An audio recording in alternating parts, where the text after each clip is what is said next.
Hey, Brandon, welcome to the show. As a way of getting started, tell us a little bit about yourself. Hey, Brian. Yeah, thanks for having me. So I am Brandon Fluharty. I'm a strategic seller with LivePerson.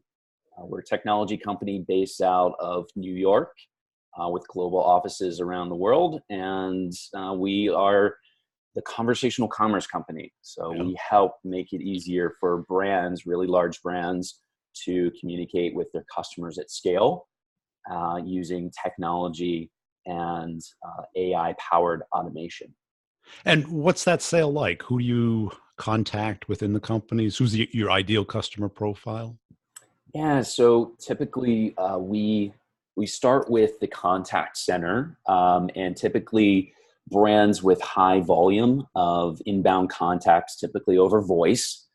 We know the pains of calling an IVR. Press one for sales, press two for billing, being on hold, taking time out of your day.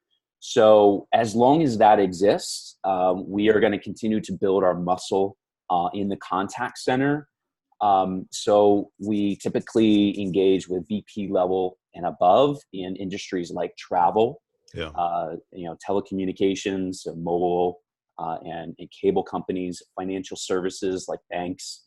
And now we're starting to branch though out into some really unique use cases with using conversational commerce for communicating with quick service restaurant brands, retail brands. So I can actually bypass the web. I can bypass an app that just sits on our phone and takes up empty space and communicate like we're communicating with our own friends and family to ask questions about a product, buy a product, almost have a concierge experience, a shopping experience, and then even rethinking marketing, and obviously rethinking what the customer service and customer care experience is like.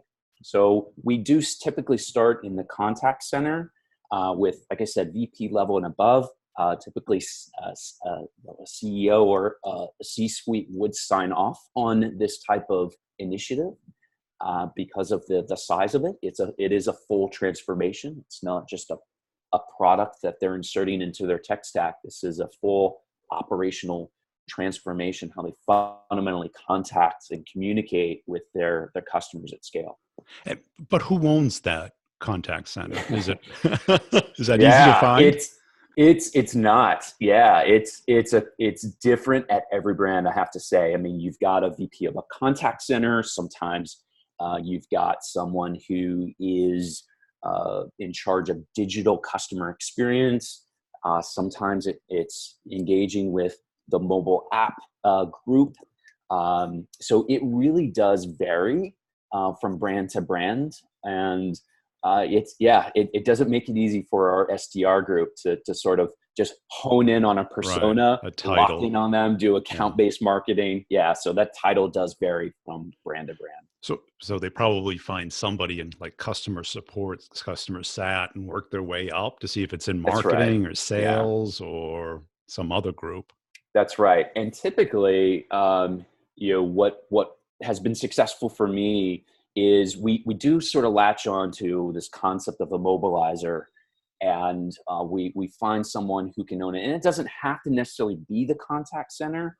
We just have really good data around where we can immediately improve the CSAT scores. We can improve in decreasing OpEx. And we can increase efficiencies in the contact center. So it's a great starting point, but it doesn't have to be. Yeah. But if we can mobilize all the resources and then paint this vision across, the 9 different stakeholders that we know are involved in these complex deals, if we can align them all, paint a vision across the entire customer journey, that's where we've been really effective, is Now, differentiate ourselves there. now, when you say transformation, what does that mean? Yeah. So today, when you think about, like, for the past 30 years, how do you communicate with your favorite brands, whether it's your favorite airline that you're My on a plane favorite every week? Well, yeah, airline. yeah. I don't know if we can call them favorite, but you know what I'm talking about. Your favorite tax Yeah, right. representative. Exactly. Represented. Yeah, it's funny. There are jokes. There are mock videos out there on YouTube. Just talking about how painful that experience is. But when you think of your cable company, when you think of your airline, when you think of your bank, and when you run into an issue, how painful of an experience It is that? is. So for the past 30 years, really nothing has changed. It's built on this idea of a digital fortress. Hey, we don't really want to talk to you because it's expensive. So we Yeah. built So these make it so walls of like, hard. talk to a robot. You're on the phone for 30 minutes. What happens when you get disconnected? You got to call back in. You get frustrated. In fact, there's a stat out there that 39% of people would rather clean a public toilet than call in and interact with that IVR, that interactive voice recognition on most brands' phone systems. Yeah. So that's based upon this idea of session-based communication, which is extremely expensive, it's extremely inefficient, and it's not what the consumers want. So we actually invented web chat back in the late 90s. LivePerson invented web chat in 1997, and we led that way for 20 plus years. But about 5 years ago, we repivoted into following consumer behavior, which was, hey, we just message each other in our personal lives through SMS and messaging, but brands didn't have that opportunity to Yeah. communicate and build that personal relationship. So what we do, the transformation is saying, okay, reduce your digital fortress that you've built over the past 30 years. That's going to, take some strategy and time, and move into this concept of communicating with customers on their time, not your time as the brand. So Yeah. that's the education. That's the vision that I have to paint for these really large brands and strategically map out. It's not a selling thing. Everybody believes in this concept. It's helping them to buy this transformation. That's where I essentially come in and help. Yeah. Well, let's get into that. Let's say you find Yeah. somebody that everyone has that pain. Yeah. How active it is, how prioritized it is, varies, I'm sure. Let's say that you have that initial conversation, it goes well. What's the next step? Yeah. So the initial discovery call goes well. Hey, fully aligned. Yeah, you're right. That is the customer experience that we're seeking. So then we typically get into our sequence of events that we've done really well, kind of organizing on our side. So I essentially have a framework for a blueprint of, okay, where do we go from here?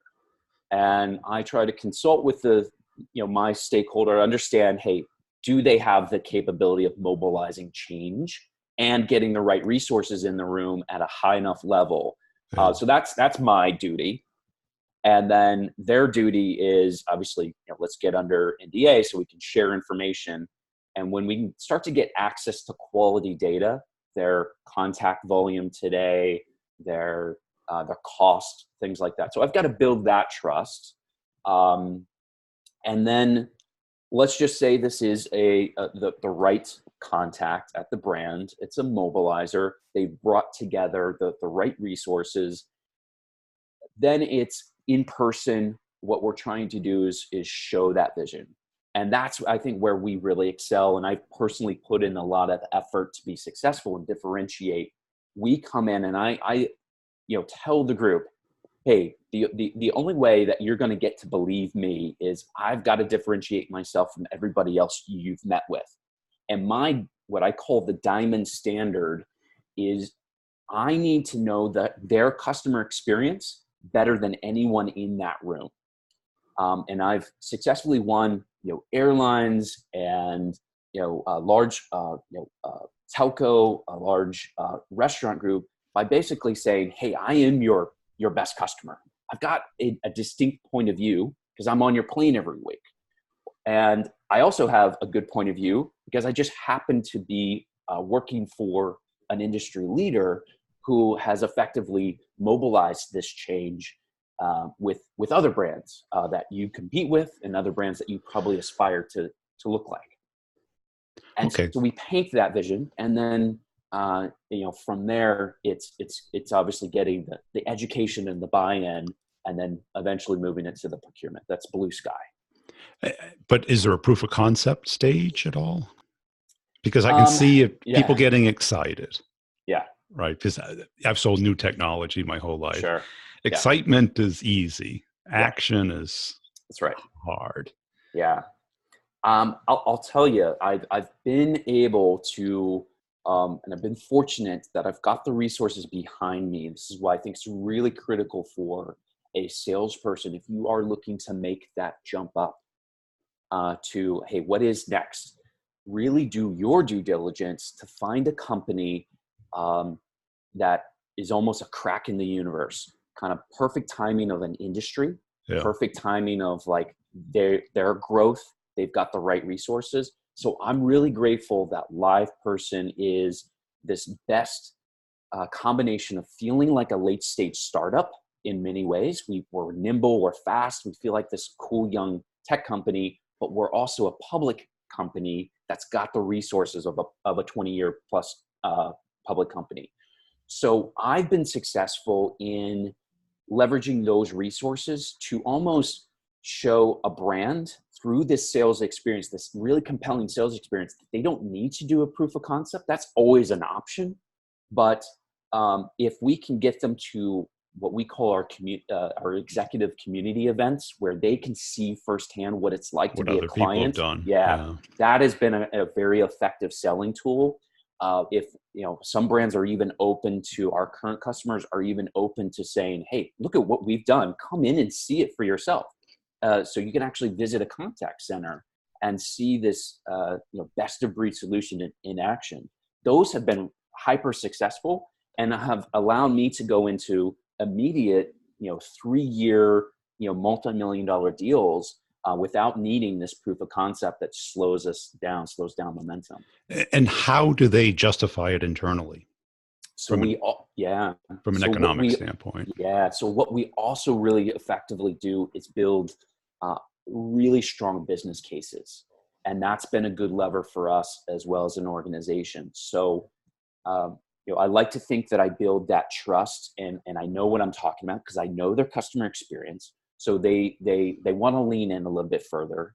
This idea is not foreign to them. So we just need to show them how to rally it. We have really good data around other use cases that are applicable to their industry. And now when you can layer on collecting the data, because we built that trust, and plug that into a business case and justify that business case and return on investment, that's how we justify it. And then if you align that and anchor that to their strategic North Star initiatives, which are typically, hey, we need to improve our net promoter score. So, hey, we have to have a better customer experience, and we need to decrease our OpEx, our operating expense. If you can sort of align it to those strategic initiatives, then it's just like, it's almost foolish for the brand to not investigate this further. But I'm sure a lot of them get stuck where it makes perfect, and most products make perfect business sense. Yeah. But you need the running back to take that business justification and go through all the gauntlet to get it into procurement. So that goes back to the fixing the buying problem. It's not a selling problem that we have. It's the buying problem, which is, okay, did I have the right mobilizer? Do I have somebody who is willing to put their career on the line? That's a common theme that we see across every brand that we've set up and is doing this effectively. Everybody we have on stage at those community events, there's somebody who escalated their career by doing this. So that's critical point number one. As quickly as I can do that within a brand and identify, that is super helpful. That's almost critical, I would say, that somebody is willing to believe in this so much that they're putting their career at risk, but they're going to get all the resources. They're, like you said, they're going to do take those tackles, take those hits, take those brunts. And as much as I can equip them and align with them, build a good rapport through good human connection, that's a key. Absolutely. And how do you know when you have that person? What do you look for? I think it's somebody who's almost willing to push back. When you get yes, you almost Yeah, it's no. It's a false mobilizer, right? But you can build a rapport with that person to get good information. Yeah. But ultimately, you're going to lead to a dead end, and I need to figure out how do I maximize my return on time successfully, because I don't want a sales cycle to be 12 months. I want it to be 9 months, and then if I can get comfortable at 9 months, I want to move that to 6 months and so forth for these really large transformation deals. So challenging back with really good questions. You can almost also sense in the room when you're in a group of 10, 12, 15 people, who are others looking to, right? So key. you can sort of pick up on that. I think that's really important. And also kind of just looking, ahead of time, doing your research, look at their career, look on LinkedIn. Are they new? We do sometimes see that that's really effective. If they're coming and trying to make an impact, why have they switched after being 10 years somewhere else, but then they've been brought in? So that's usually a good sign as well. If somebody's been there for 30 years, that might be that's a red flag, but not necessarily a barrier until you can communicate with them. But we do find that if you're fresh, you're looking to invigorate some change in the brand. You've been brought in for a reason. I think in my experience, it's been the same thing, that who does everybody look to?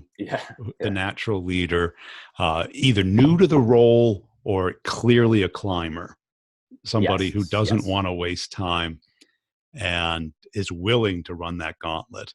The 30-year person who's looking at their pension isn't going to ruffle any feathers. Because if it goes south, they know it, they're affected. They're going to get the benefit or the penalty. But I think that's when you say put that pushback, they want evidence when they're really digging in.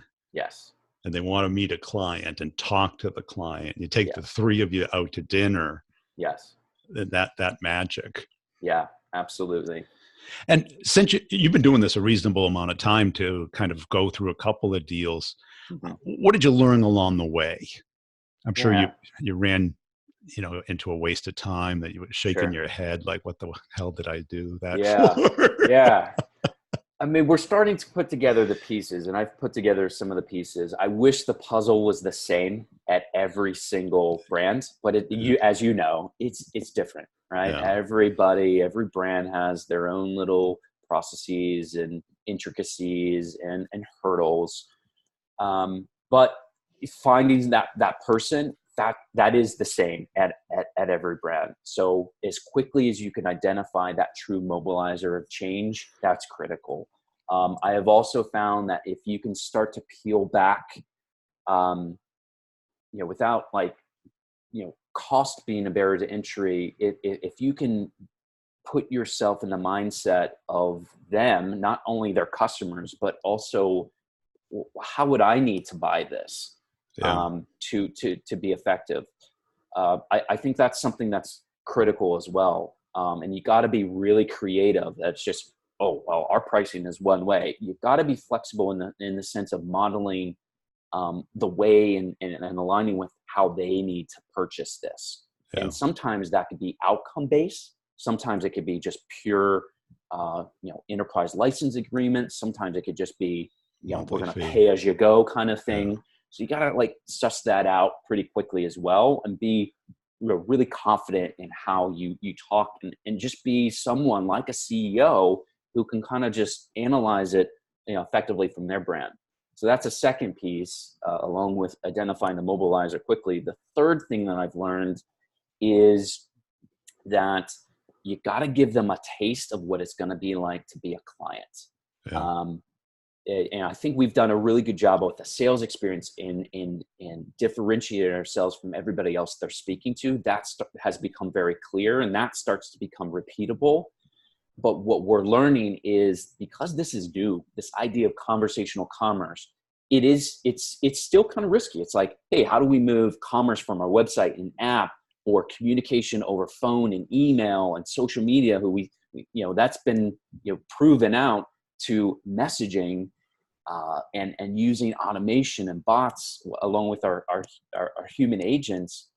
That takes education, and it takes expertise, and it takes experience. So I have to link up really well with our group, our delivery group. And it's not so much the external sale, it's sometimes the internal sale that is really impactful. I found that my biggest deals thus far have been a harder internal sale, not in the sense that anybody's like, no, I don't want to do this. It's just, you got to rally the troops internally because we're a high growth company. Everybody's busy. Yeah. But if you can be respected within the organization, you can partner well with those people who can help you to uncover those hurdles and get over those hurdles. You be the quarterback and find the people who can effectively catch the ball or run the ball, run those plays effectively. That's our role, I think, as good strategic sellers. We've got to work well with our team. That's it, because when you're selling something like this, where it's complex, you need a reason to stay engaged with them. Yeah. Because once they have the business justification proposal, they've seen the demo, they've seen other customers, there has to be a reason they want to talk to you. Yes. Because they're going to be going through that gauntlet, and you got to keep that momentum. You got to have the third, fourth, fifth date. Yes, exactly. Right? Yeah. Before you get to the altar. Right? Yeah. Right. You're going to have to meet the parents. You got to build out those steps. That's exactly right. And if you're trying to get straight to marriage without living together a little bit, like, how do you peel back the layer? Like, I'm the one for you. Right. Yeah. And so you got to really think creatively, and it's utilizing. You can't do it yourself. You can't do it with just your solutions consultant. You've got to give them, hey, this is the family that's coming along, right? When you're getting married, it's not just you that they're marrying, right? It's the whole network. It's the whole family, the package deal. That's right. And where do your deals get stalled? Where do they seem to slow down? And then where you get nervous, where you're like,